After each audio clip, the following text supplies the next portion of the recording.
PTG Dr. Zaini said, and I'll quote his words, like, it's a heavy duty subject. So I'll try my best to kind of present it in a way that's easily understandable for everyone. Actually, before we started the meeting proper, Roger chatted with me and he said that I'm looking very serious. That's probably because I feel pressure to make this heavy duty topic as understandable as possible, and hope that people don't fall asleep in the meantime. But let's just jump into it.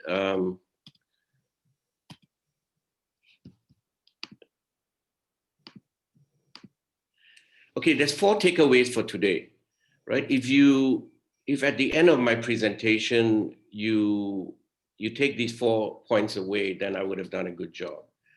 If at the end there's still a lot of doubt, then I think Henry will not pay me by bonus this year. So I have to do well on this one, right? So number 1, what are the Council of Legislation and the Council of Resolutions?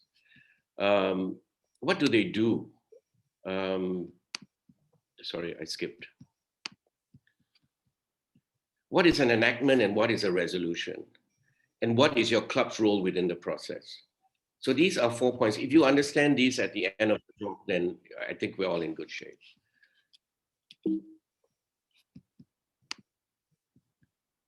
Just give me a second, I'm going to adjust the screen for a bit. Okay. So what is a COL and COR? I think Dr. Zaini has given kind of an overview and a good sense of what his role was and an overview of what they do. But let me get into a bit more detail. The councils of the COL and COR are councils at the RI level that meet on a periodic basis, either 1 year or 3 years, depending on which council we're referring to discuss and vote on various issues and topics that are brought up in front of them. It gives a platform. So why do they exist? It gives a platform to Rotarians. Actually, every Rotarian, it's a very democratic process. So at a club level, at a district level, at a RI level, everyone has a voice to be able to come up with recommendations, ideas, and so on that they want to put in front of the council and potentially adopt for Rotary. As has been mentioned, each district elects a representative to speak for its members in the district. It's a 3-year term. PDG Henry's term starts 2020 and goes to 2023. And the alternate for our district is PDG Michael Yee, who supports him in his role.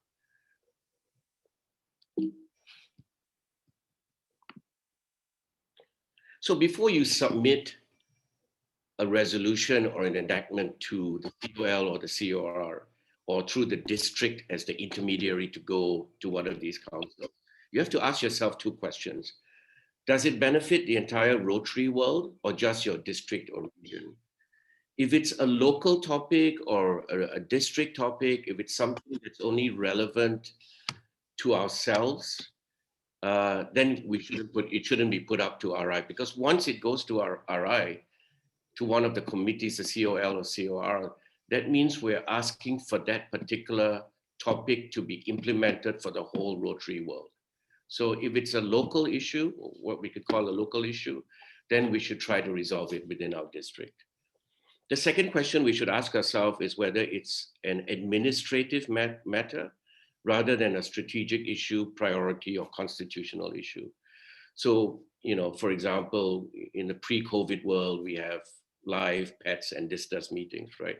So if there's something that's not working in terms of the hotel bookings, or for example, when we get billed by the Berhad for our district dues, if there's some administrative issue that we can resolve by ourselves that does not apply to anybody else outside of the district, then it's not a topic for COL, COR. So I think that should be clear. As has been mentioned by PTG Zaini, there's a structure a working structure that we have created within our district.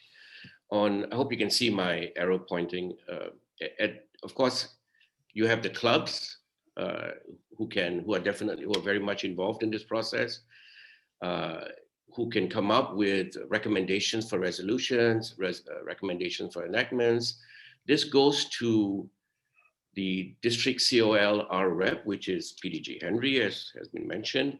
And there are two committees that will support him at a working level. There's a group of us that support him for different countries. So one for Singapore, for Sabah, Sarawak, for Malacca, for Johor.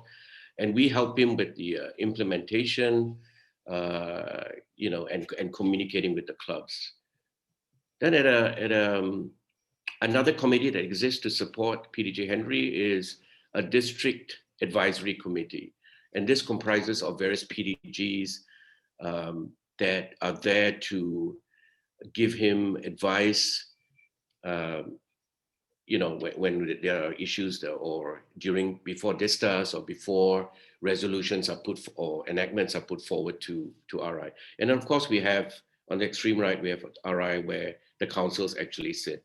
And the point I like to stress here is that if you see the arrows, right, there's an arrow going down and an arrow going right, going left and right. It's a two-way process.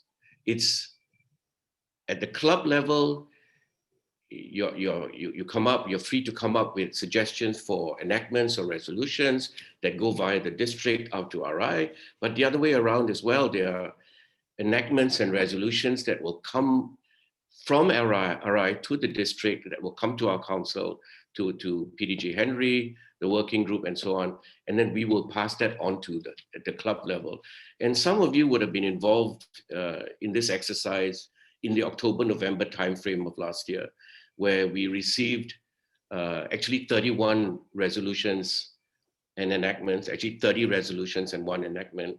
And we went through the whole list. We took a position as a working group on what our view was. And we summarized all of it in an easy to read kind of template so that it's easier for the clubs to vote on this. And of course, it was the first time for our district to having done that. So, I mean, it's understandable that we didn't get 100% response rate from all the clubs. Actually, we were quite happy with the response rate. It was about 70% for most of the regions within the district. So we thought for a first run, for a process that's still quite new for everyone, that it wasn't a bad number. So now, what is the Council of Legislation?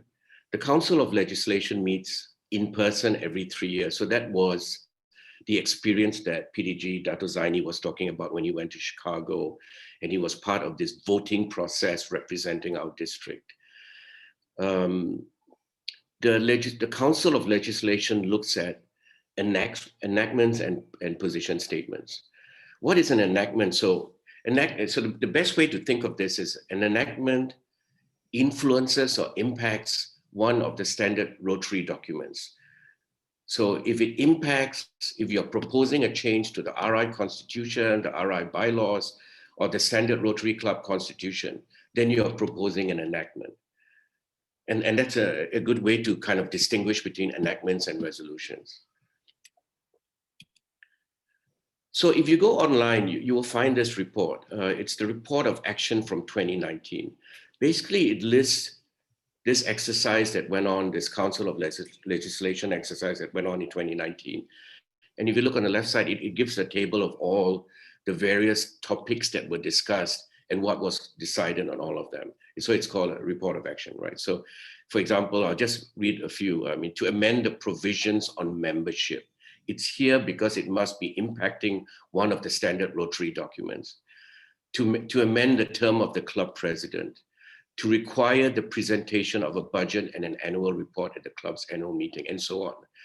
To amend the composition of clubs and to remove classification limitations.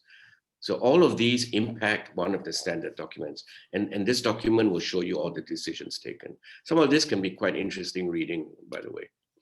So I wanted to show you one particular example of an enactment. So if you go into any of these sections and you read up and you look for it, it'll be something like this: adopted enactment 1922, right?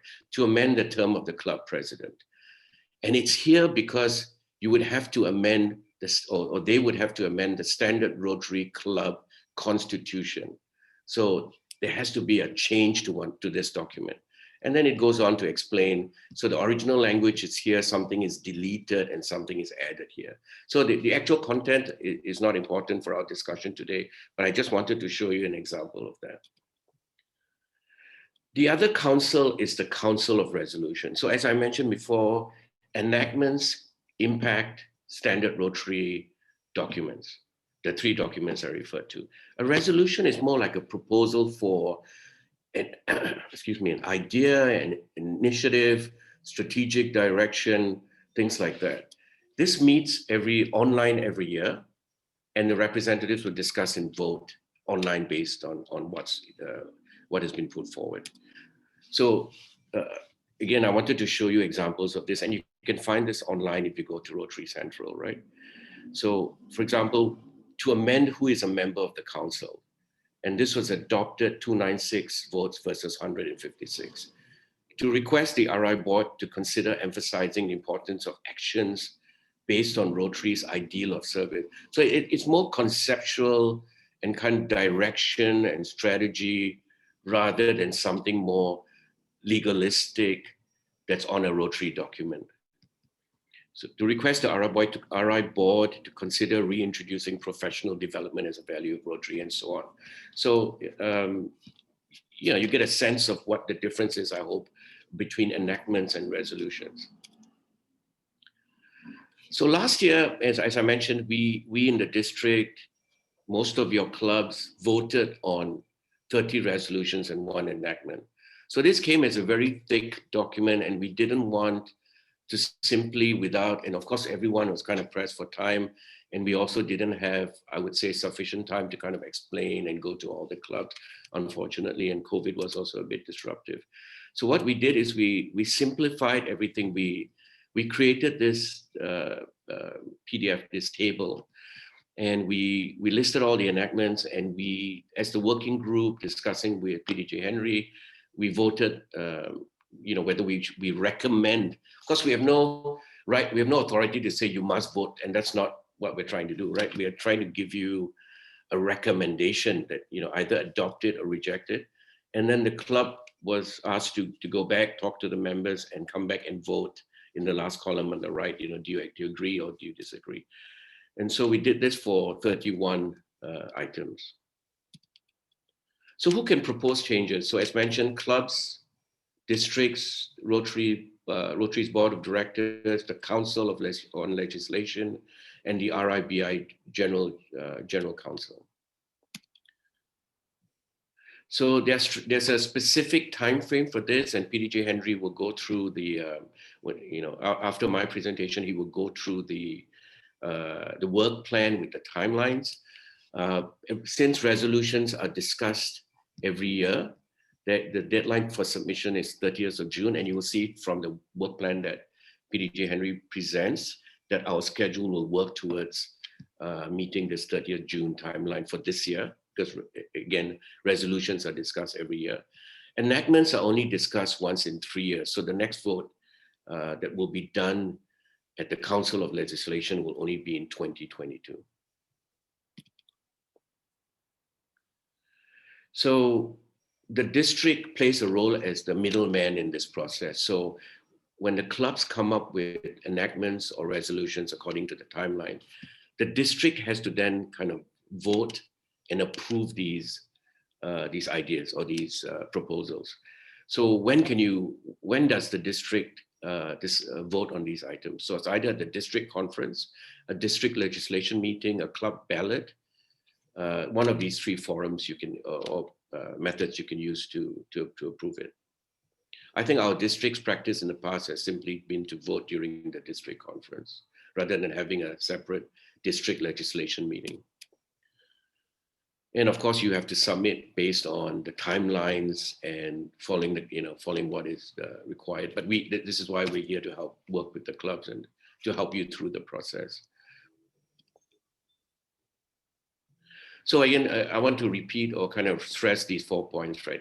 Before you consider an enactment or a resolution, either way, that it should benefit all Rotarians. So if it's a very local issue, if it's an issue that's relevant for Southeast Asia, let's say, a cause that we are interested in, a focus we're interested in, or a particular change in the bylaws or constitution, the RI bylaws or constitution, but if it doesn't have any application, it's not applicable to any other district or part of the world, then we shouldn't recommend it because it's meant to impact RI globally. Write the item, get your proposed endorse. Okay, so I won't repeat what's already been said. So what would make an enactment defective? Defective meaning that it's not appropriate, that it will not be considered if it has multiple meanings, right? I mean, if the language is not clear, it won't be accepted.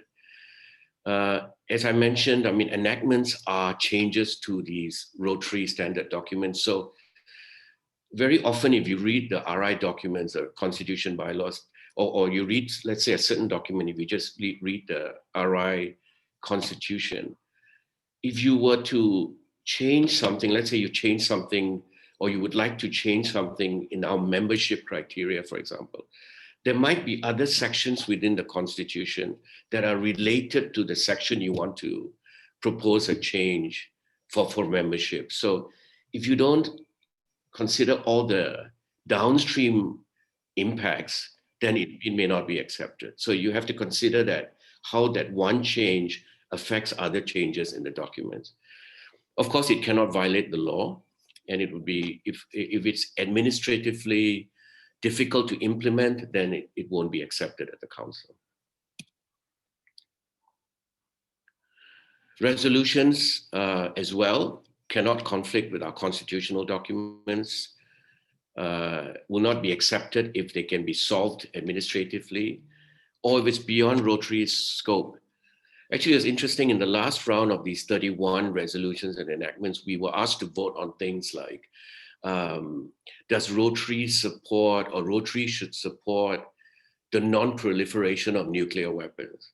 And so that was obviously accepted by RI, by the Council of Resolutions, as a viable, as something they want to put forward. But I mean, we could question whether that's really within what Rotary should be doing. I mean, as a service organization, and this is just my view, and of course this can be a debate, should we be looking at nuclear proliferation and things that are very political and sometimes out of our reach? But these are the considerations when submitting resolutions.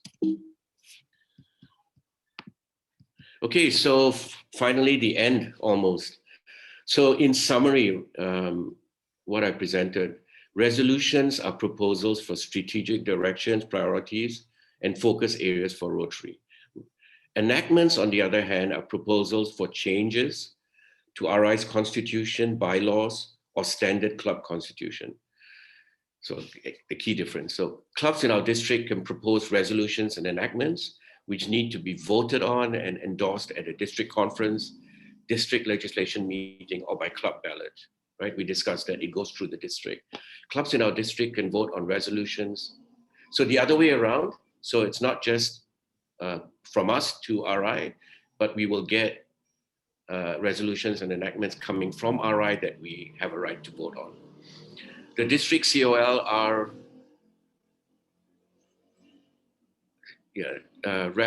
working with the advisory council, and the working committee will guide you through the process. So we recognize that it's not a straightforward process.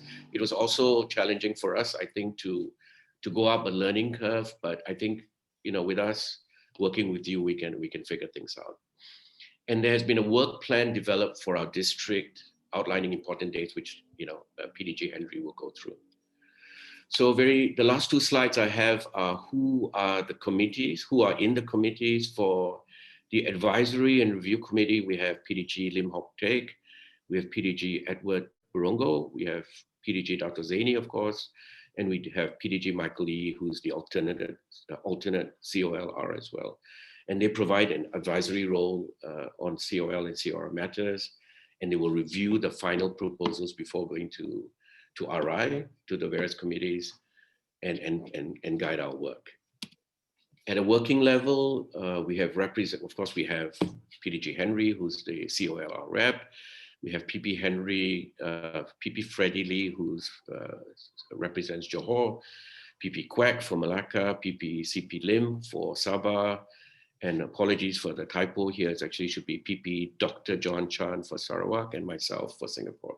So our job really is to work with Henry and help him roll out resolutions, the whole process really, whether it's taking information from RI or whether it's our process of collecting resolutions and enactments and pushing it forward to RI through the district. And also we are your contact partners for the various regions. If you have questions, clarifications, you're free, you should come and talk to us, please. And that's it for me. I hope not all of you have fallen asleep. I've tried to keep it going at a good pace, and I'll hand it back to MC.